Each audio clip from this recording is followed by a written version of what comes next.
Y con mucha frecuencia solemos creer que a través de aumentar los salarios de las personas vamos a resolver este problema de la pobreza. De hecho, en Estados Unidos es un debate que ha sido impulsado de manera muy fuerte y que muchos economistas han estado intentando combatir los mitos que están alrededor de estas ideas. Y para ayudarnos a entender de mejor forma cuál es la manera a través de la cual se determinan los salarios, qué ocurre cuando hay intervenciones en el sistema de precios y cuáles pueden ser mejores alternativas de libre mercado para dar solución al problema de la pobreza, nos acompaña esta noche Daniel Fernández, que es uno de los grandes exponentes de las ideas de libre mercado y de las ideas económicas de la Universidad Francisco Marroquín. Bienvenido, Daniel, ¿cómo estás? ¿Qué tal, Dafne? Encantado de estar aquí contigo.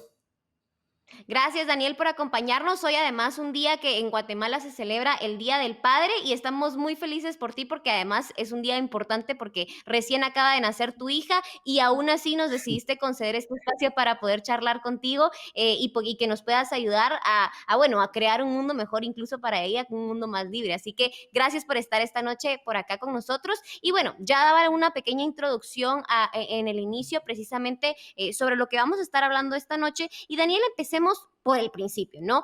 Hay muchas personas que creen que un salario se puede determinar de manera arbitraria y que los gobiernos pueden decirle a los patronos o a las empresas cuánto es lo que deberían de pagarle a las personas que trabajan para ellos, ¿no? Pero lo cierto es que los salarios, pues al final de cuentas, es un precio, ¿no? Es información respecto a qué tan productivo es o no un trabajador. Entonces, ¿cómo funcionan los salarios y cómo se asignan los precios en este sistema de precios tan importante que tenemos que entender? Pues eso es, bueno, tú lo has comentado muy bien, Dafne. Al final, el salario es un precio por un factor de producción. Ahora, ¿qué es un factor de producción? Pues son todos aquellos inputs o todos aquellos, pues simplemente si lo quieres poner así, todas aquellas cosas que utilizamos para producir bienes y servicios en una economía. Entonces, eso es básicamente un factor de producción. Y ahora, hay varios factores de producción. Uno de ellos es el salario, perdón, el trabajo. Entonces, tenemos trabajo, los economistas diferencian entre trabajo, tierra y capital, pero bueno, para el que nos viene ahora a la mente, que es y para el que estamos utilizando, porque estamos hablando, es el trabajo, ¿no? Entonces, hay un precio por un factor de producción que es el trabajo. Y ahora bien, ¿de qué dependen los precios de los factores de producción? Pues un precio, esto se dice muchas veces en economía, aunque no se entiende muy bien toda la implicación, un precio depende de factores de oferta y de factores de demanda.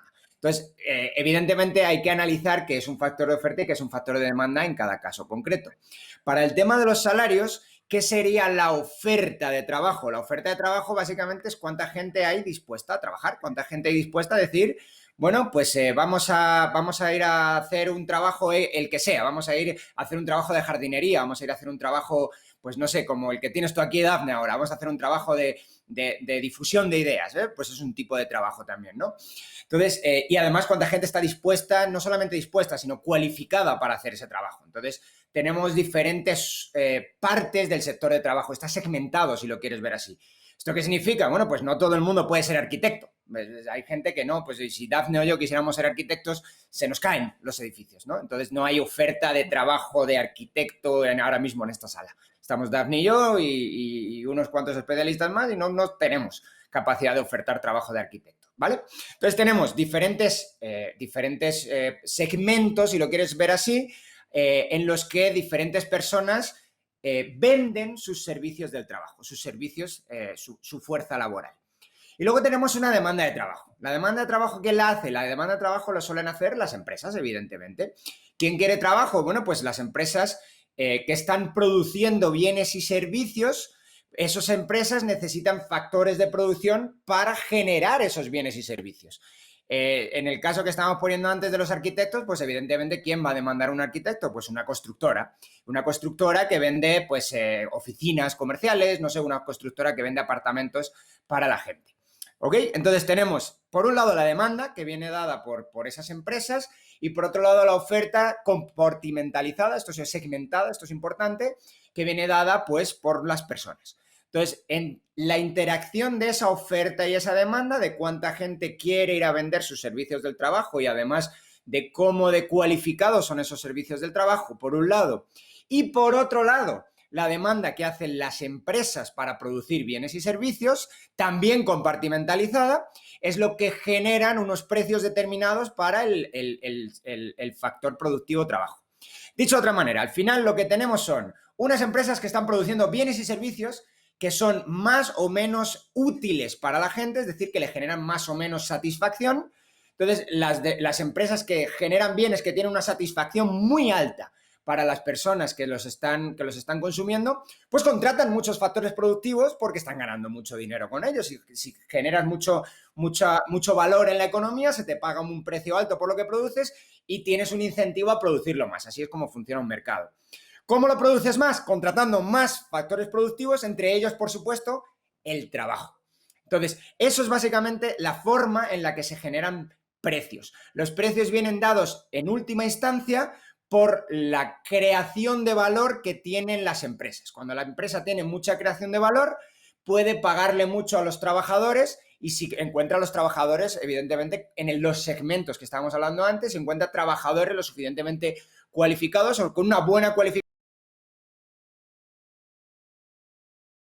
Básicamente cómo funciona en un sistema de mercado la generación de salarios.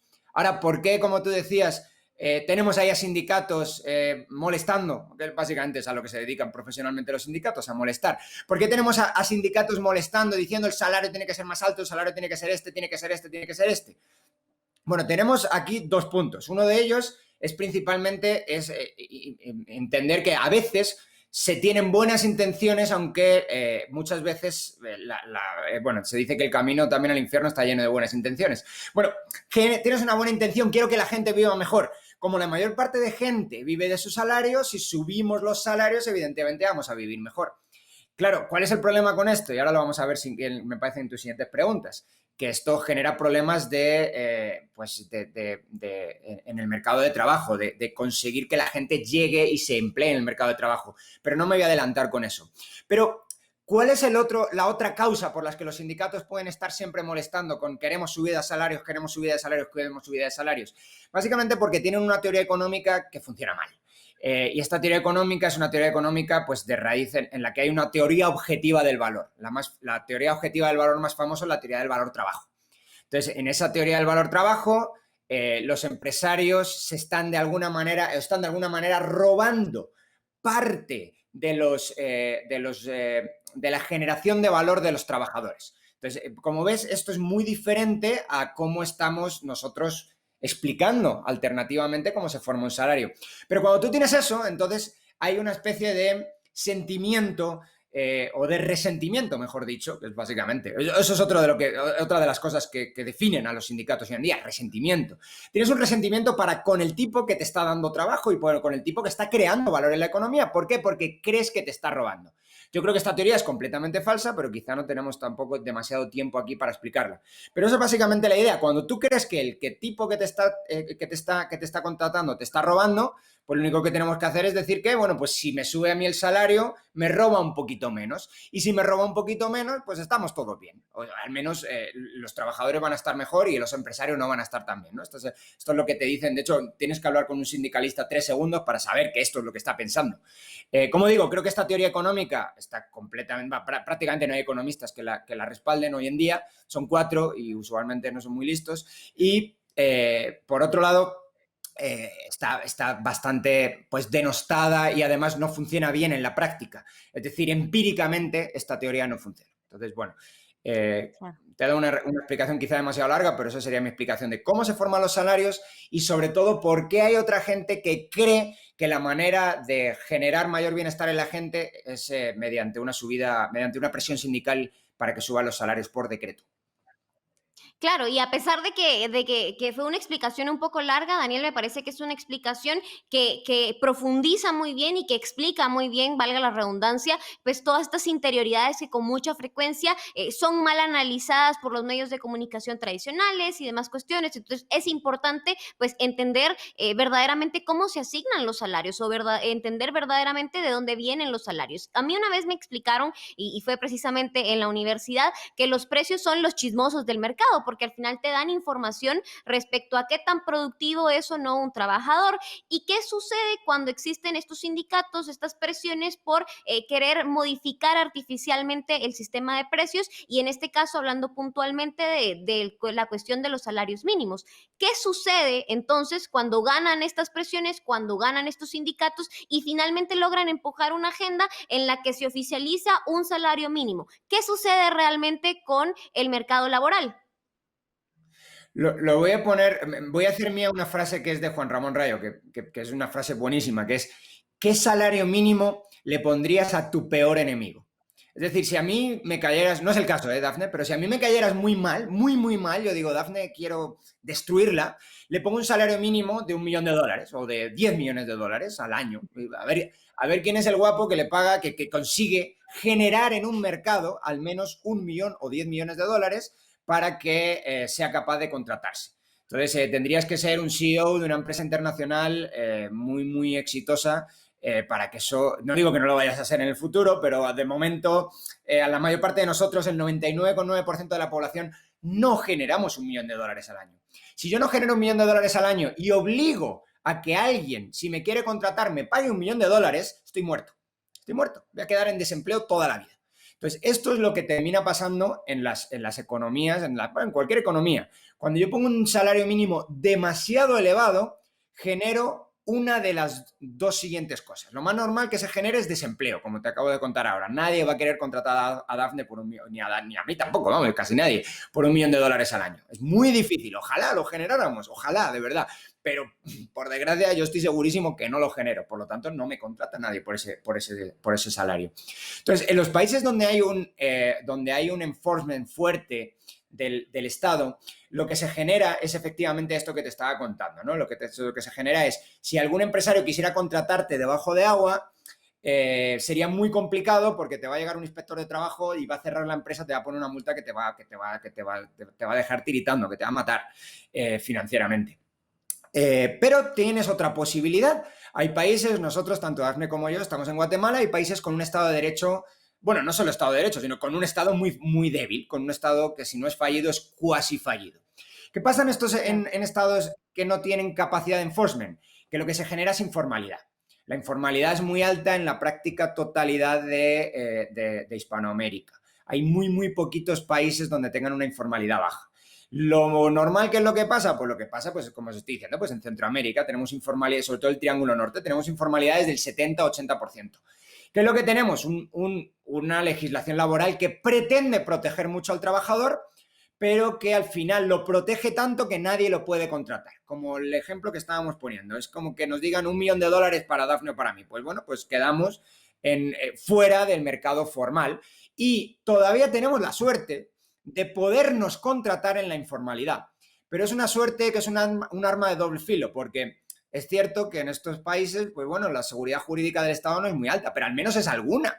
Por lo menos estoy con un contrato formal, por lo menos puedo ir con un abogado y decirle, oye, este tipo, yo estaba trabajando aquí, he sufrido un accidente, ¿qué pasa? Pero eso no se puede hacer ahora mismo. En muchos países de Hispanoamérica no se puede hacer.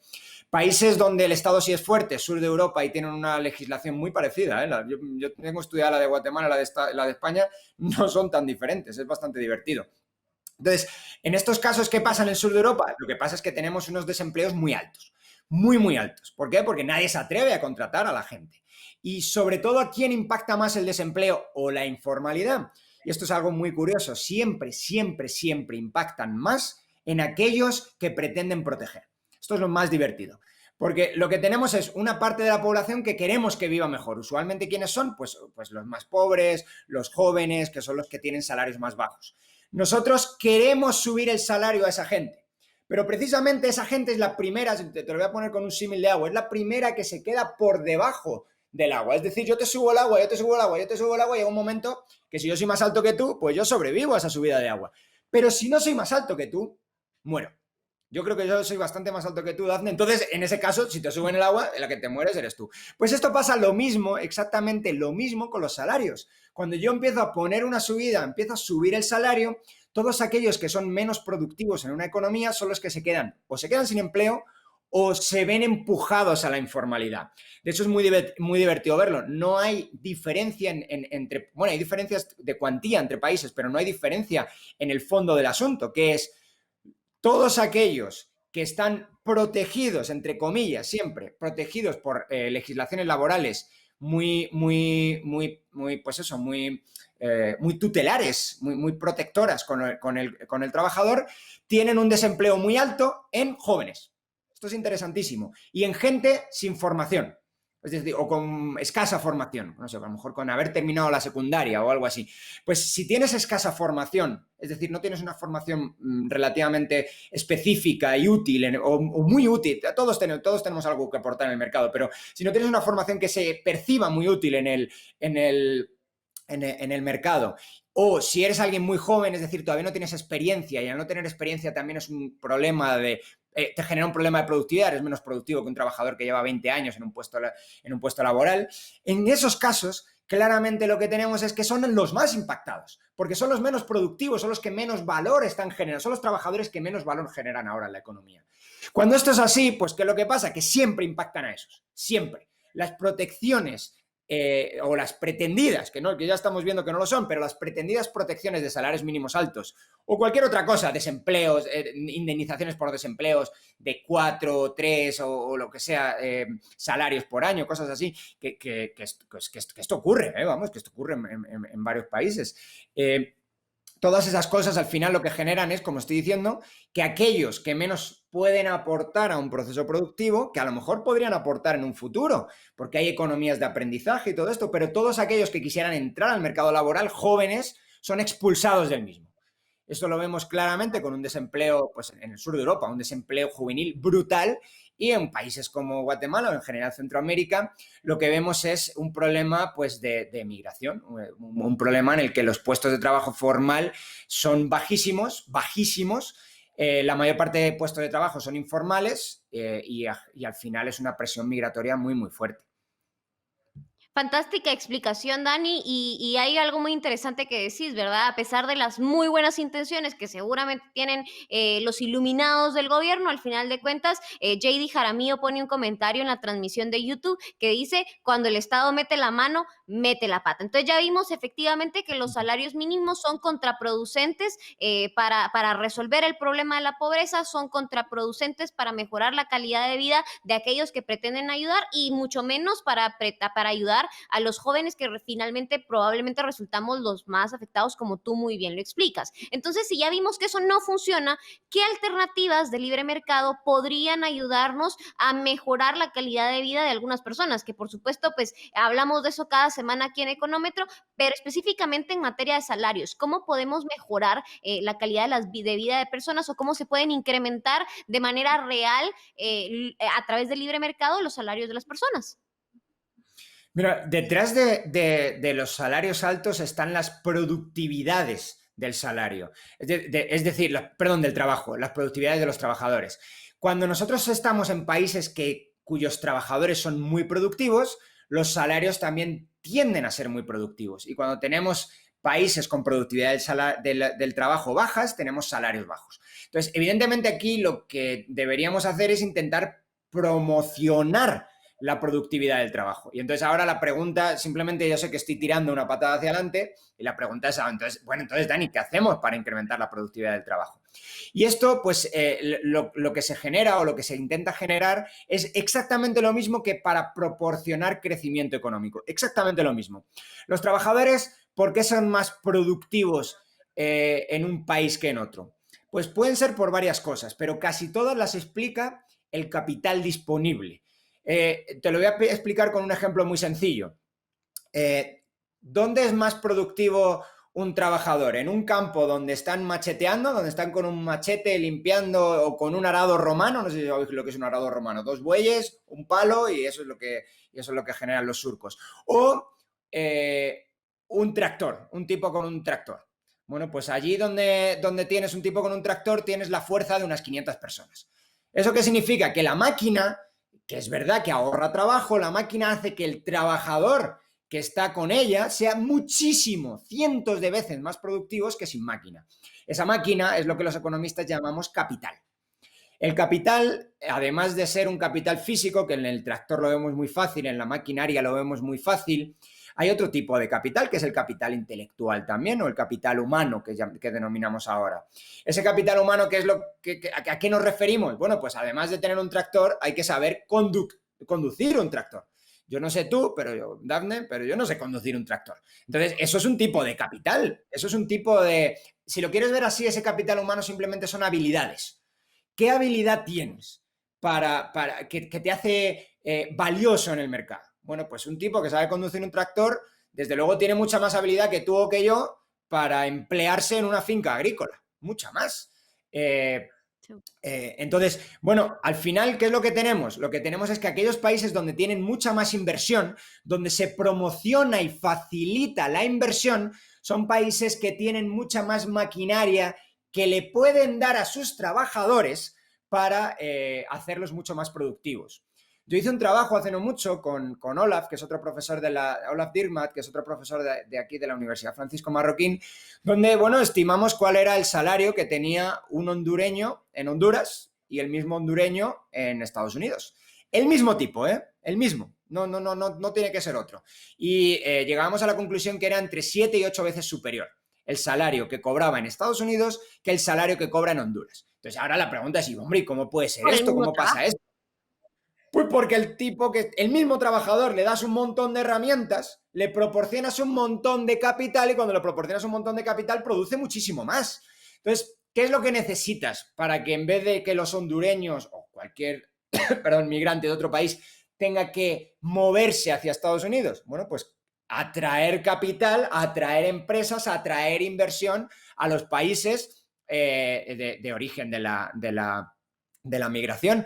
Por eso todo esto que se está hablando ahora de vamos a darle, no sé, Estados Unidos, vamos a dar 4.000 millones al Triángulo Norte, que no sé qué, eso son estupideces. La ayuda al desarrollo lo único que vale es para perpetuar el desarrollo. Si tú quieres que alguien salga de la pobreza, lo que tienes que hacer es promocionar la inversión privada siempre, nada de inversión pública, inversión privada y que vengan muchas empresas y que vengan mucho capital a instalarse en los países.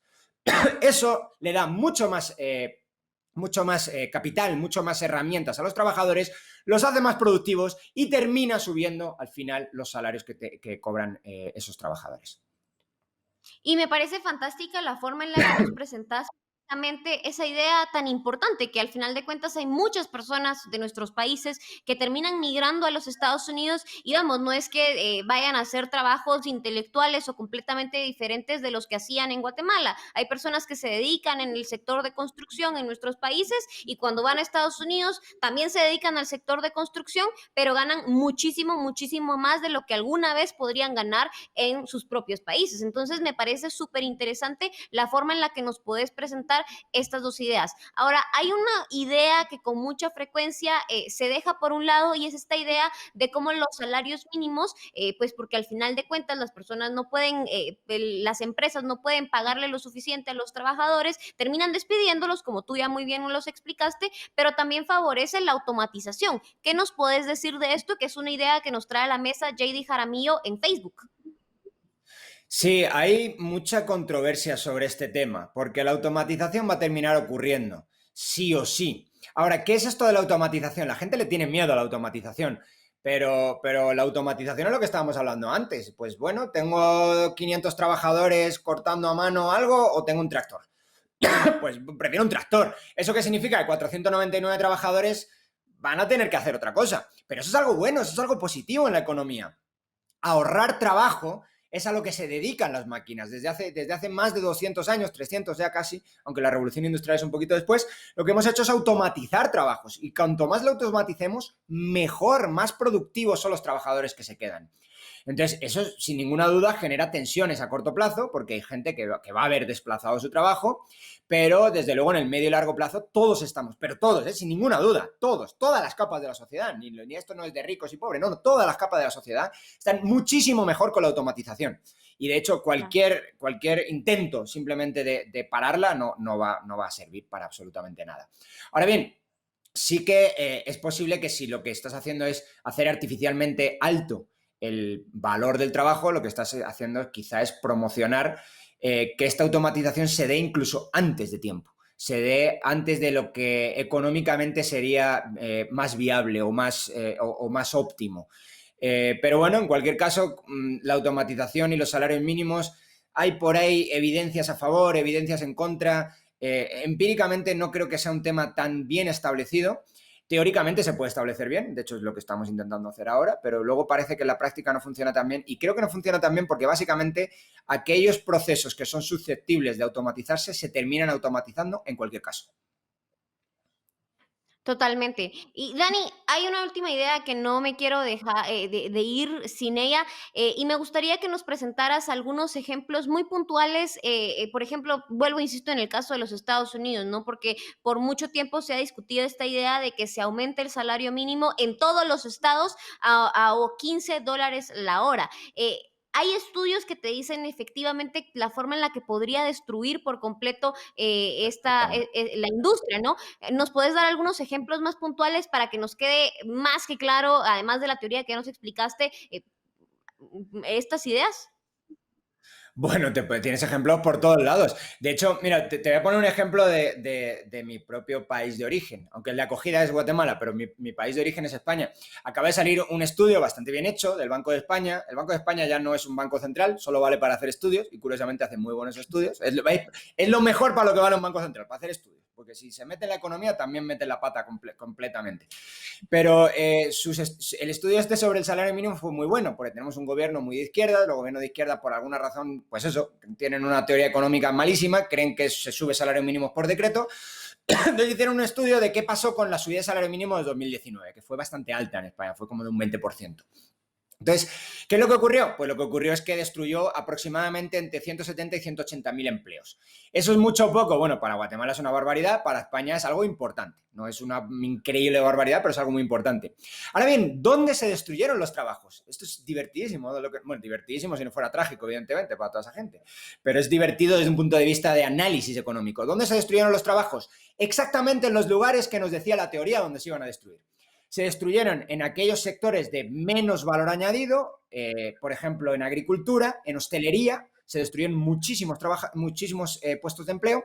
¿Y a quién afectó más la medida? A jóvenes. La gente ya de mediana edad realmente no sintió demasiado el impacto de la subida del salario mínimo, ni para que le subieran a ellos el salario, ni tampoco, ni mucho menos, para que perdieran su empleo. Pero un montón de gente sí perdió el empleo o se dejó de crear el empleo. Se vio cómo se estaba generando empleo con un crecimiento económico anteriormente y se vio que se dejó de generar ese empleo, que el empleo peor remunerado dejó de ser pues pagado, perdón, generado. Entonces vemos, como te digo, en el estudio este es bastante revelador, ¿no? Ya con datos puros y duros, ver que allí donde se estaba destruyendo el empleo son aquellos sectores donde se presupone que hay peor productividad del trabajo, donde hay menor valor añadido. Los sectores donde ya cobran el salario mínimo son los más impactados. De hecho, en el estudio del Banco de España se dice, por ejemplo, la gente joven le afectó entre un 25 y un 30% de probabilidad o de perder el empleo o de no encontrarlo. En la economía general fue de un 10%, que es algo también importante. Pero claro, lo que tienes es gente joven otra vez y gente en lugares con escaso valor añadido donde, pues eso, lo que estábamos poniendo antes. Estabas aquí con el agua al cuello y te la pusieron por aquí. Moriste en términos económicos o de salario mínimo es quedarte sin empleo. Totalmente. Dani, ha sido una conversación fantástica en la que aprendimos realmente cómo funciona el sistema de precios, aprendimos cómo se asignan los precios, aprendimos muchas cosas que nos ayudan a entender de mejor forma todos estos argumentos que con mucha frecuencia son errados, que contribuyen a la discusión de que se aumenten los salarios mínimos, y ya vimos que al final de cuentas los jóvenes, los menos productivos son los más afectados, y como tú muy bien dijiste en su momento, de buenas intenciones está empedrado el camino al infierno. Muy buenas intenciones podrán tener los políticos al querer hacer propuestas como otras, pero una cosa es las intenciones y otra cosa son los efectos reales y la realidad, ¿no? Y la realidad nos deja más que claro que no se va a resolver de esa forma. Y bueno, los chiquitos sabemos, los chiquitos me refiero a estatura, sabemos que no queremos que nos pongan la soga al cuello y que no nos pase el agua más allá de donde podemos aguantarla, y que por eso tenemos que proteger mercados libres, tenemos que incentivar que exista libre mercado que permita asignar gestionar los precios, eso, de manera libre y que funcione de mejor forma el mercado. Así que te agradezco muchísimo nuevamente, te agradezco por acompañarnos en este Día Gracias del a ti. Padre, que es un día seguramente muy especial, y muchas gracias a todos ustedes también por acompañarnos en esta discusión de Económetro. Hasta la próxima.